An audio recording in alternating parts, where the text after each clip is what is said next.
The term altered state of consciousness has a very wide span and a very wide spectrum. Religious traditions have, throughout the centuries, used, throughout the millennia, have used psychedelic substances with religious rituals.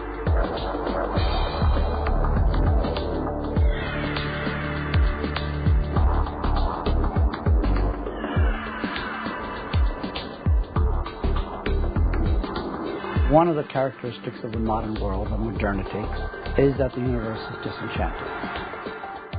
There seems to be a very mysterious, shamanic, catalytic element in the formation of the soul concept in Western civilization. Psychedelics truly are a fundamental turning point in consciousness. The shaman traditionally goes into an altered state of consciousness to heal either an individual, but also for the benefit of the community. Plant hallucinogens in particular have profound implications for the treatment of addictive disorders. I think that we can integrate the psychedelic experience, we can integrate psychedelic medicine into our society. It's not inherently anti-status quo. Other things take priority now. Friends, travel, seeing the world, experiencing other cultures, coming together to celebrate with like-minded people in amazing places.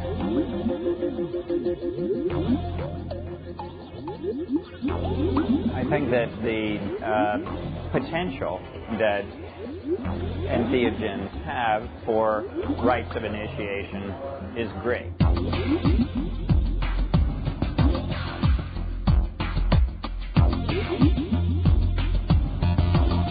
Clinical implications are just extraordinary. Ibogaine is a natural substance that comes from Africa. It's been used in Africa for thousands of years as a rite of passage drug. Psilocybin to advanced stage cancer patients. Psilocybin may be helpful, even at doses that are sub-psychedelic. Ibogaine is something that you do once, twice, maybe 3 times. They're non-addictive, by and large. The model utilized by some of the early researchers with hallucinogens was administering the compound on only one occasion. The idea that we should put LSD in the water or that we should dose people with MDMA to help them open up, that's, I think, a violation of their human rights to stay close-minded.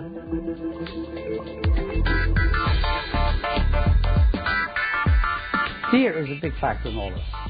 We don't like what we don't know.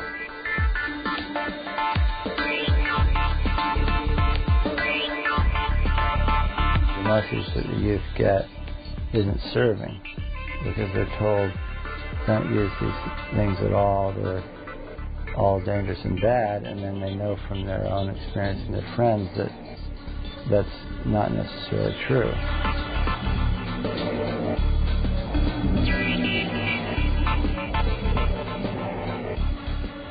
I was 21 when I took LSD for the first time, and I'm glad I waited. I think it did introduce me to a new potential that I formerly was unaware of. Find direction and purpose in his life. We're not afraid of drugs. We are taking more drugs than people in other parts of the world, but we are afraid of mind expansion.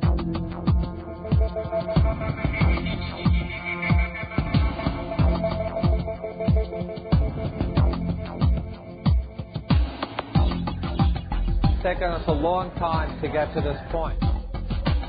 There has been a renewal of the psychedelic, a kind of psychedelic renaissance.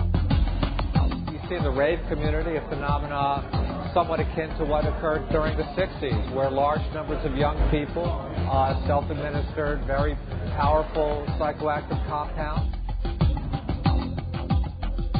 I think we need to make an active effort to focus on drugs as rites of initiation for adolescents and young adults. And it is definitely a new ritual for some people, with, without drugs. obviously the drug element is the quick fix to reaching the state of mind and oneness with surroundings and other people. We need to make the case that the rave use, in the absence of adult supervision, kids gravitate to this because they need it, because the traditional rites of passage are not doing what they need for their development.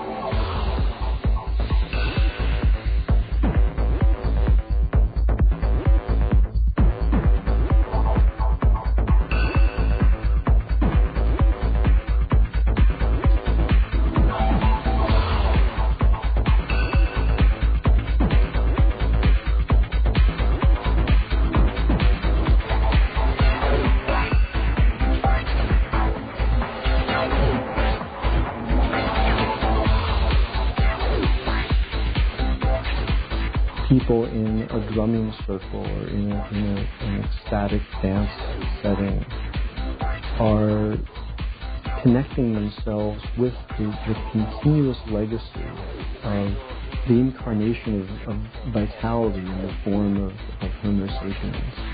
We are reconnecting with the root of our being that we have lost.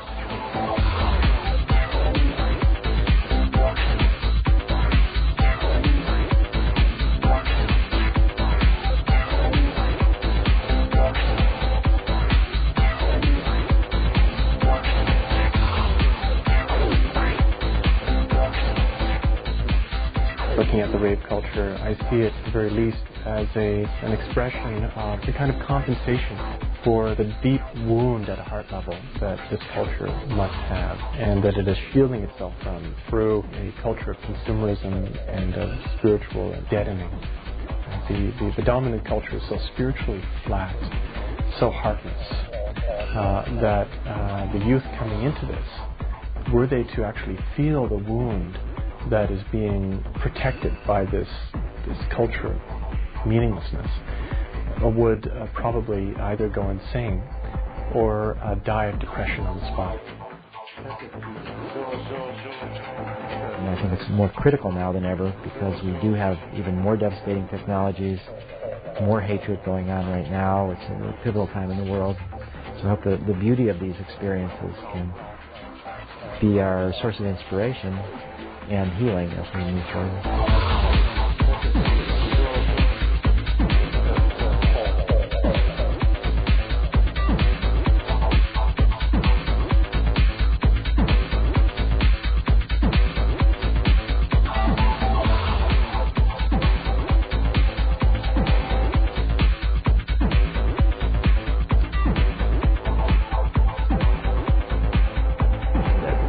Both sides of these issues probably want to nail me for something. And when that happens, I figure I'm probably doing something right.